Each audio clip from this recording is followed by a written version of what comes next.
रिहा होते ही उन्होंने जो जुमले बोले हैं फवाद चौधरी ने, उन्होंने कहा कि जिसने इलेक्शन कमिश्नर को मशवरा दिया उसको और सेक्रेटरी इलेक्शन कमीशन को, चीफ इलेक्शन कमिश्नर को चाहिए इन दोनों को बुलाकर कमरे की कुंडी लगाकर दोनों को दो दो छित्तर मारे। शाहिद खाकान अब्बासी साहब जैसे लोग, सीनियर रहनुमा, वो नून लीग को छोड़ रहे हैं। इमरान खान साहब ने अभी वाज़ेह कर दिया कौम से खिताब में, एक तो वो डट गए हैं कि हाँ आसिफ अली जरदारी ने प्लान बनाया है, मेरे पास पूरे सबूत हैं।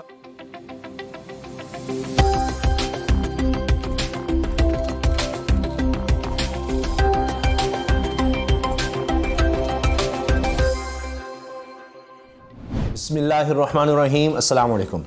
आज हम बात करेंगे फवाद चौधरी साहब की रिहाई की, मरियम नवाज़ और उनके पापा मियाँ नवाज़ शरीफ साहब के लिए नई शर्मिंदगी की, और शहबाज शरीफ साहब ने एक और अजीबोगरीब हरकत की है, उसके हवाले से भी बात करेंगे। साथ ही साथ इमरान खान साहब को एक और फतह मिलती नज़र आ रही है, इसका भी जिक्र करेंगे।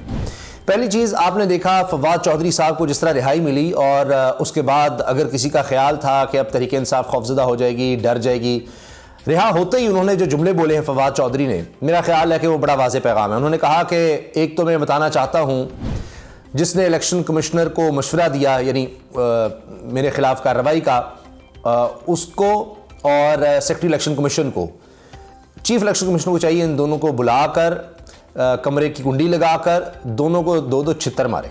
ये अब फवाद चौधरी के ये अल्फाज हैं, तो वो तो पीछे नहीं हट रहे।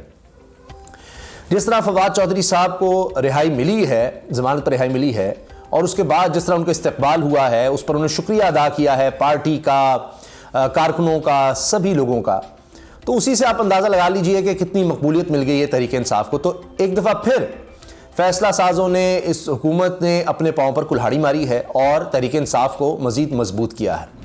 अभी और भी शौक़ हैं गिरफ्तारियों के, छापों के। शानदाना गुलजार साहिबा तहरीक इंसाफ की रहनुमा MNA रहीं, उनके ऊपर भी अब मुकदमा दर्ज कर लिया गया है, ये भी उल्टा पड़ेगा। और भी गिरफ्तारियाँ हैं, फिरोज़ के ख़िलाफ़ जाना, यानी जो जो इमरान खान से जुड़ेगा, उनकी जमात में होगा, उनके खिलाफ ये कार्रवाइयाँ करनी है। लेकिन आप देख लीजिए कि उसका असर क्या हो रहा है।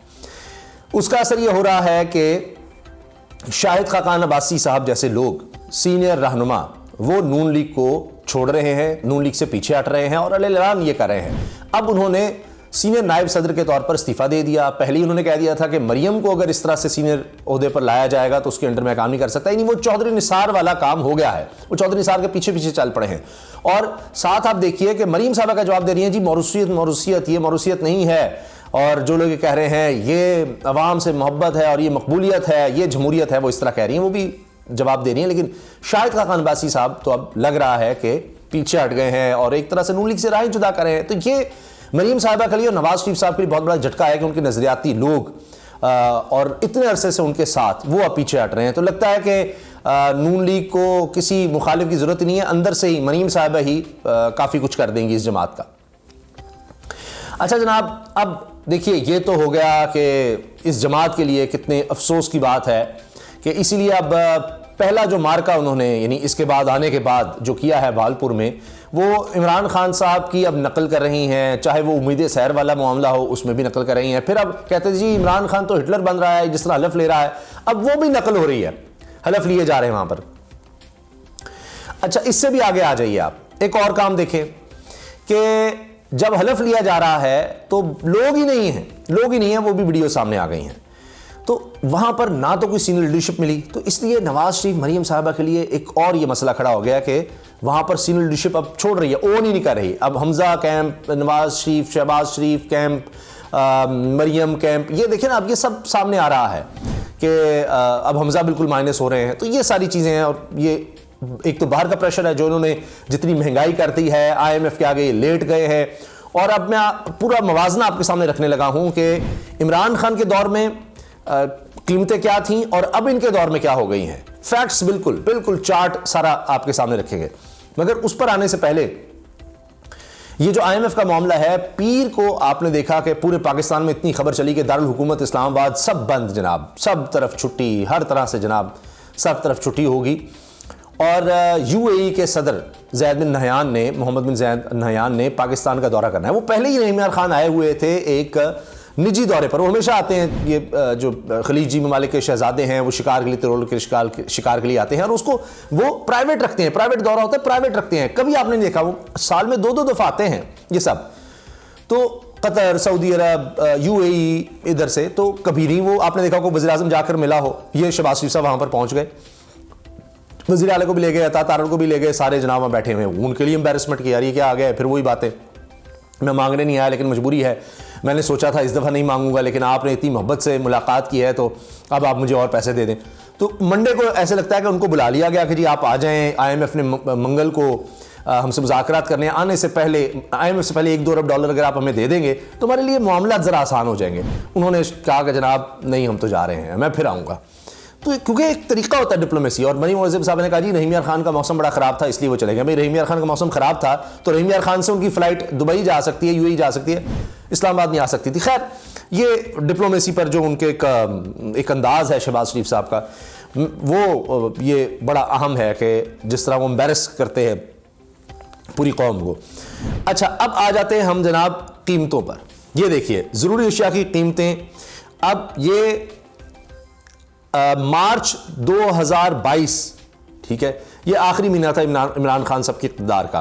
हालांकि उस वक्त रजीम चेंज और ये सब शुरू हो चुका था और मार्केट डिस्टर्ब हो चुकी थी, लेकिन बहरहाल फिर भी मार्च 2022 का मुआवजा करें 31 मार्च का, 26 जनवरी 2023 से जब इनकी अब हुकूमत है जनाब PDM की, तो दाल मूंग 1 किलो थी जी इमरान खान के दौर में 220 रुपए किलो।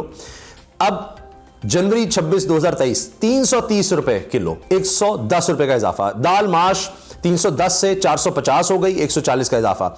आटे का थैला 1500 रुपए 20 किलो का बढ़कर हो गया 2820, 1320 रुपए का इजाफा, यानी तकरीबन दुगनी। गंदम का भी हाल है जी, 10 किलो का थैला 620 रुपए का था जो अब 1145, यानी 525 रुपए का इजाफा। कुकिंग ऑयल 1 लीटर 2460 का था इमरान खान साहब के दौर में और अब हो गया जी 2810 रुपए का, 350 का इजाफा फी किलो। प्याज 1 किलो 60 रुपए, अब 320 रुपए, 260 रुपए फी किलो इजाफा हो गया सिर्फ प्याज में। यानी वो था जी, अब गरीब आदमी, बहुत गरीब है वो, रोटी प्याज के साथ खा ले, अब वो भी क्या करेगा। अंडे जनाब 1 दर्जन 140 के थे, 300 के हो गए, 160 का इजाफा, दुगने से भी ज्यादा। बकरे का गोश्त 1 किलो 1500 का था, 1800 रुपए किलो हो गया, 300 का इजाफा। चाय 190 ग्राम 260 में थी, 414 की होगी, 154 का इजाफा जनाब। LPG सिलेंडर 11 किलो का 2600 का था, 3267 का हो गया, 667 का इजाफा। ये अब इसमें और इजाफा हो चुका है वैसे। सोना यूरिया 50 किलो 2016, अब जनाब ये हो गया बोरी 2764 रुपए की, इजाफा कितना है 748, यानी किसानों का भी बुरा हाल है।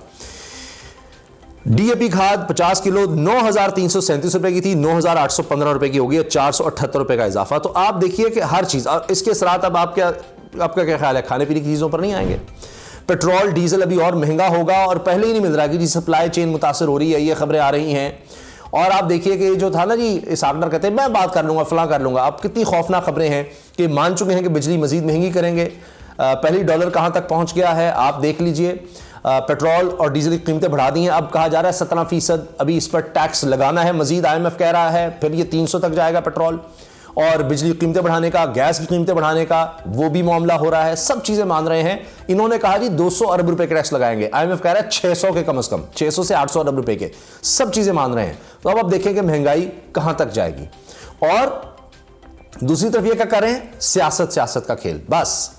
और ये कि जी कोई दहशतगर्दी हो गई है, अभी देखिए पेशावर में जो हुआ उसको भी जनाब जोड़ दीजिए, इलेक्शन नहीं हो सकते, इलेक्शन नहीं हो सकते। इमरान खान साहब ने अभी वाज़ेह कर दिया कौम से खिताब में, एक तो वो डट गए हैं कि हाँ आसिफ अली जरदारी ने प्लान बनाया है, मेरे पास पूरे सबूत हैं और ये अच्छा हुआ, वो कह रहे हैं शुक्र है ये अदालत में जा रहा है, मैं अदालत में एक एक चीज़ रखूंगा फिर, तो वो तो बड़े कॉन्फिडेंट हैं। फिर उन्होंने बताया कि हमारे दौर में दहशतगर्दी कम हो गई थी, ये 9 महीने इनको हो गए, 8.5 महीने, ये बढ़ कैसे गई है, हर चीज़ का इल्ज़ाम हम पर कैसे दे सकते हैं। वाहिद अल इमरान खान कह रहे हैं साफ शफाफ इलेक्शन है, जितने इम्तिहानों में इस वक्त मुल्क है, एक इलेक्टेड गवर्नमेंट हो, अवामी मैंडेट के साथ आए, बड़े फैसले करने पड़ेंगे और बड़े फैसले सिर्फ एक मैंडेट वाली, जिसको पता हो 5 साल की हुकूमत है, मजबूत हुकूमत हो, वो कर सकती है और मुल्क को इन बहरानों से तभी निकाला जा सकता है।